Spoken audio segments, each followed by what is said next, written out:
The strategies included in today's episode have been game changers for me, not only in my career, but in my life. And be sure to stay tuned to the end where I include 5 steps to work on increasing your self-efficacy. I hope you enjoy it. Welcome to Career Strategies for Women That Work with me, JJ DiGeronimo. In each podcast, I design the format to share insights, tools, and inspiration for you to gain the momentum you need to catapult in the direction you desire. With this, you can find show notes in the description. Let's get started.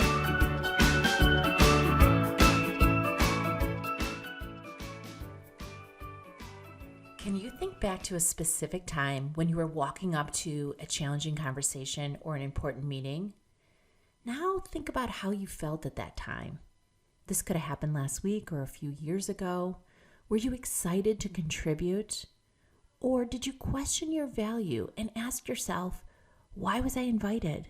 Or what am I going to contribute? Or I am scared to death to join this meeting. What if they figure out I don't have the smarts they thought I had? At one time or another, we all question the value we bring. Many women experience this, which has been labeled as Impostor Syndrome, a self-sabotaging condition that can hold us back from reaching new heights, leaning in, or even jumping into our next level of impact. Imposter Syndrome was renamed to Imposter Phenomenon, which was introduced in the late 70s by psychologists Pauline Clancy and Suzanne Imes. I had the opportunity to talk to Dr. Clancy. I actually looked her up when I was researching for my second book, Accelerate Your Impact. I thought this research was so fascinating that I actually went to her website, found her phone number, and called her. And she answered, if you can believe that. I had so many questions. I can only imagine what she was thinking. Like, who is this random woman calling me, asking me all about my research? But she was so kind and excited to share that imposter syndrome, now renamed imposter phenomenon, is actually equally distributed across men and women. And that oftentimes it's what we tell ourselves just before we leap into something that is beyond our own level of confidence. In fact, people who believe they are pretending to be something they're not, or they believe that their success in their career is actually a coincidence and not really due to their own success or capabilities. At the surface, it might sound like this excessive humbleness, but at the core, it's a very different situation. These people in reality do not have the faith or belief in their own capabilities. They have a really hard time accepting success, compliments, or anything good about their work. At first, I did not believe that there were that many of us out there, but as I've discussed this in many of my keynotes and workshops, I'm often surprised how many hands go up when I start to talk about the stories we tell ourselves and not feeling completely ready and even sabotaging the next step because we convince ourselves we're not ready, we're not capable, and where we've gotten to date has been based on luck.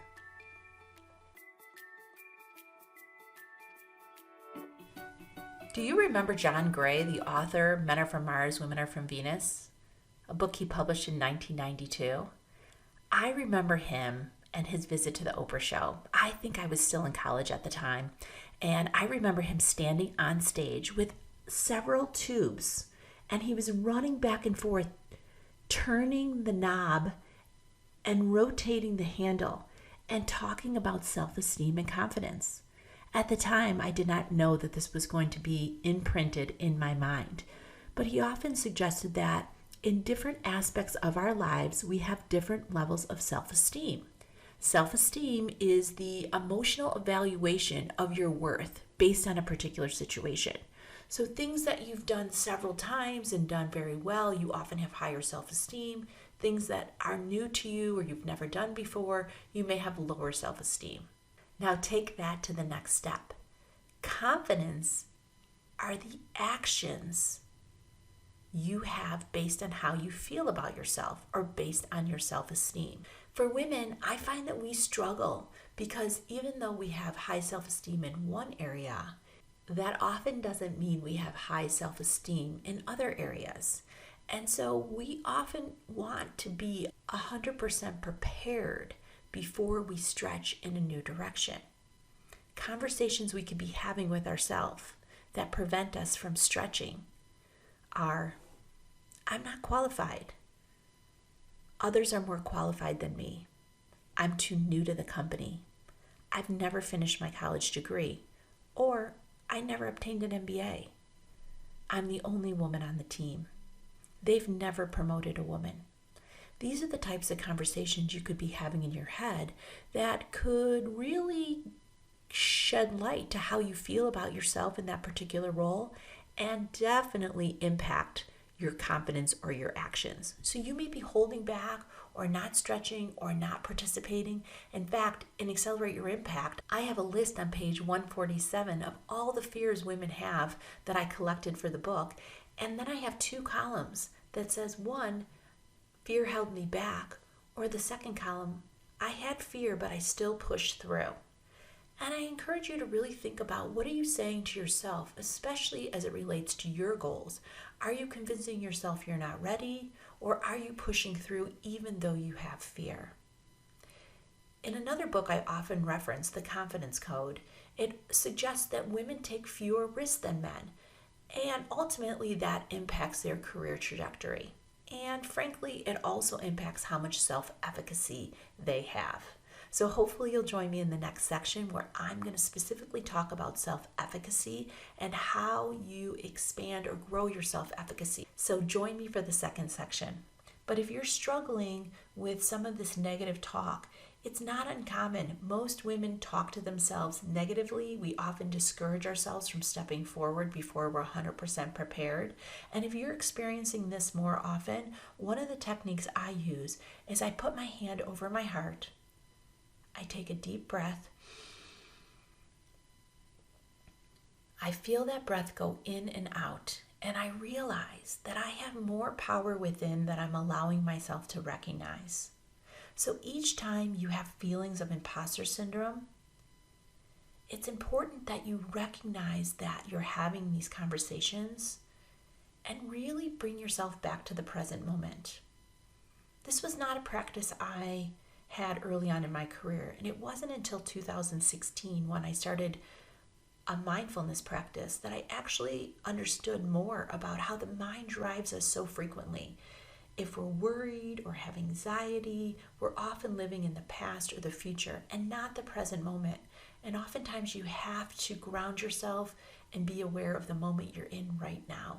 And in doing so, it often helps us minimize the mind chatter. And Brené Brown talks about this so often in so many of her books, really being in the present moment, taking a deep breath, putting your hand on your heart, allows you to get out of that mind chatter and really helps you ground in the moment you're in so that you can understand, is this just my fear talking, or can I overcome these self-diminishing stories I constantly have running through my head?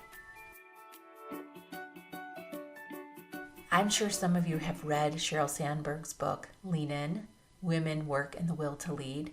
There's a particular quote in her book that aligns perfectly to this podcast.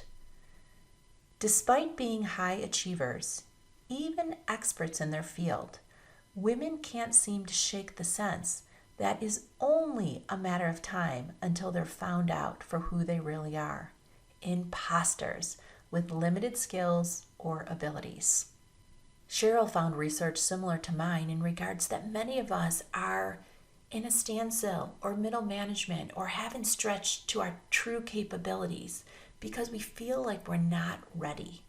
And so 5 steps that I often implement when I'm feeling like I'm really getting the best of myself because my mind chatter and internal stories are preventing me from reaching or stretching. The first is recognizing that imposter syndrome is what it is. It's a negative internal voice questioning your value. It has nothing to do with reality. The imposter phenomenon is merely a symptom of your self-confidence level, which can vary based on the project, task, or assignment. Number 2, activate self-acceptance and awareness. Overcoming imposter phenomenon requires self-acceptance. And it's not about lowering the bar. It's about resetting realistic expectations. and striving before you're 100% ready. Number 3, keep track of your successes. The projects you've completed, the solutions you've authored, the connections you've made, people you've mentored or sponsored, skills you have learned, and challenges you have overcome. Put these somewhere where you can see them often. I keep a folder on my computer. I also have a success wall in my office. Some of you may have seen it on my Instagram posts. I share a lot of the great things that have happened in my career. So when I get a call or a request for something that seems beyond my skill set, I often turn to the wall and look at what I've accomplished to date. I assess the ask, and I determine, am I 60% or 70% qualified to fill this request? Is it something that aligns with my goals? And do I want to do it? And if all those are yes, I generally step forward, even though I may be fearful or think I am crazy at times. Number 4, don't be surprised. It will show up when you least expect it. You may be chugging along and saying, I got this, I'm good. But then you get a call or an invitation or a request for your time, and those stories kick in and start telling you why you're not ready, who do you think you are, why would you ever be good at this? And that's the time you really have to slow down and get in the present moment. So again, putting your hand on your heart, taking a deep breath, feeling the air come in and out of your lungs, and say, do I really feel this way, or are these the stories in my head that want to discourage me and make me feel fearful? And the 5th step is reassuring yourself, I got this, I got this. Oftentimes when I recognize that I have these stories going in my head saying, JJ, you're crazy. Who do you think you are? You're going to make a fool of yourself. I often take the steps to get myself in the present moment. And then I reassure myself, JJ, you got this. I take a look at my wall of successes. Sometimes I open the folder in my file system or on my computer. I look at all the things I've done to date. And oftentimes I can make a decision from my heart rather than my head sometimes, that is often deterring me from making myself look like a fool or feeling like I'm going to fall flat on my face. So that reassurance, whether it's something you do one-on-one with yourself, or you have a group of girlfriends or a group of coworkers, that you commit to encouraging each other even when you feel like you're not ready, really does help. So no, you are not alone. You can revisit these steps at any time. And I hope you'll stay with me for the next section where we're going to really talk about how to leap and grow into more self-efficacy.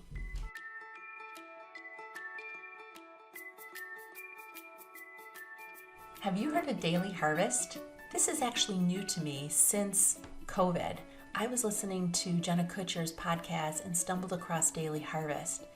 It is awesome option for busy moms that want to eat healthy. Each box includes 9 items, which you can mix and match: smoothies, salads, soups, and even bowls. My kids love the smoothies, and I really enjoy the bowls. Daily Harvest believes that living good starts with good food. The speed at which we live today, both online and offline, forces us to substitute good food for convenience, which often lacks real nutrition. Without nurturing and nourishing ourselves, we simply cannot be our best. Daily Harvest has been a great addition to our food throughout the week and honestly my busy schedule. So if you're interested in checking it out, use the link in the show notes and it'll give you $25 off your first box. Let me know how you like it. Thank you again, Daily Harvest.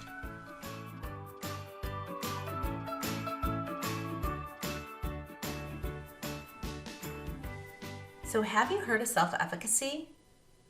It took me almost 20 years before I found out about self-efficacy, and honestly, it has been a game changer for me. The National Center of Women in Technology does quite a bit of research on self-efficacy. In fact, they study many things related to women in the workplace, and specifically women in STEM careers: science, technology, engineering, and math. And they find that women that stay in their careers and in the field often have high self-efficacy. So of course, this was incredibly interesting to me as I was researching for both my books. I find that I was never really aware of what self-efficacy was. I shared earlier what self-esteem and confidence, but self-efficacy to me was a new term. And what I later learned is it essentially is the individual belief in our own capacity. What I love about self-efficacy is it can be learned. And this was not completely evident to me initially in my career. In fact, through much of my research, I often found that women wait to be 100% prepared. There's been many studies out there. One I often reference is a study done by HP when they posted several internal jobs with a short list of people they expected to apply. And then they reviewed the candidates that actually applied and the candidates that did not. And they visited the candidates they thought were going to apply but actually did not.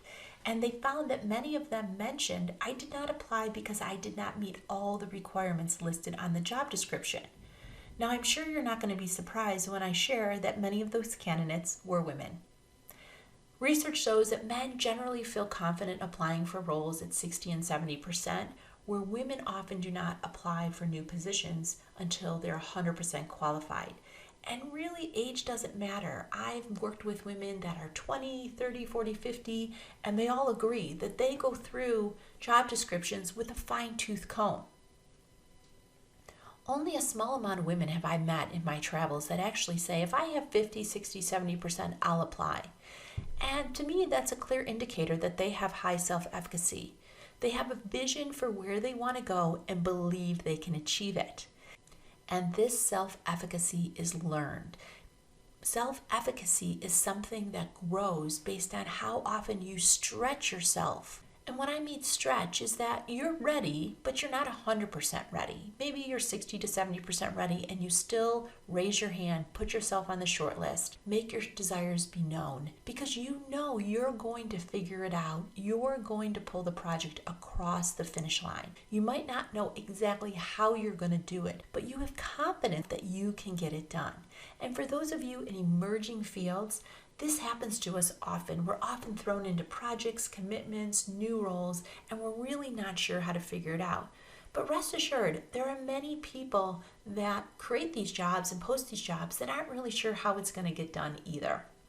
And how many of you have thought about applying or thought about raising your hand and you held yourself back? And then when you saw the person that was actually put in the position, you thought, I could have done that. I'm more equipped. I have more experience. So for those of you listening today that have aspirations but are waiting to be 100% prepared before raising your hand or letting others know about your goals or putting yourself on a list or even applying, today is the day. Apply. Let other people tell you no, because I can assure you they will. And I think for many of us, it's so reassuring to say, wait a minute, I don't have to be 100% qualified, or in some cases 120% qualified. No, you do not. If you're 60 or 70%, it is go time. Put yourself out there.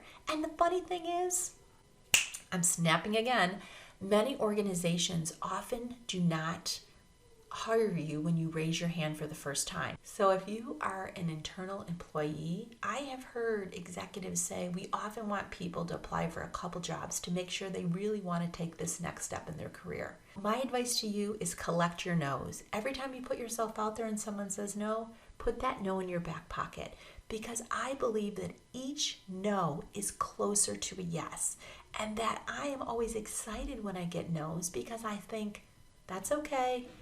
Soon there will be a yes.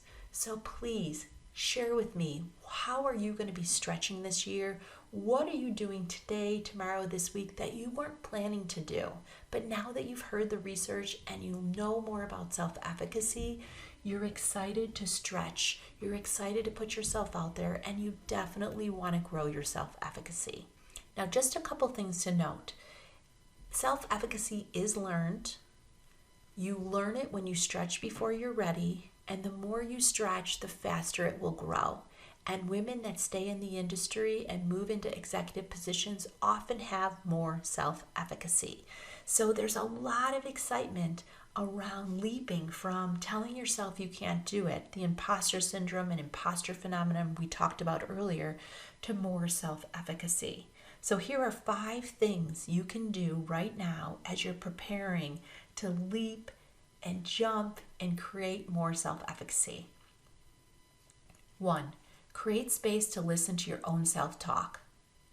2, Identify common stories that are often drowning you in negative thoughts. 3. Write down your accomplishments and post them wherever you can see them. 4. Identify projects or roles or opportunities that require you to stretch before you're ready. And 5. Each time you experience a positive result, you will be building your self-efficacy. Because remember, self-efficacy is learned. So be sure to take on projects and roles and responsibilities that will help you stretch out of your imposter syndrome into more self-efficacy. If this helped you, share it with a friend. We need more women to know about this. And remember to rate the podcast so more women can find it. Thank you for joining me, and I look forward to meeting you back here next time.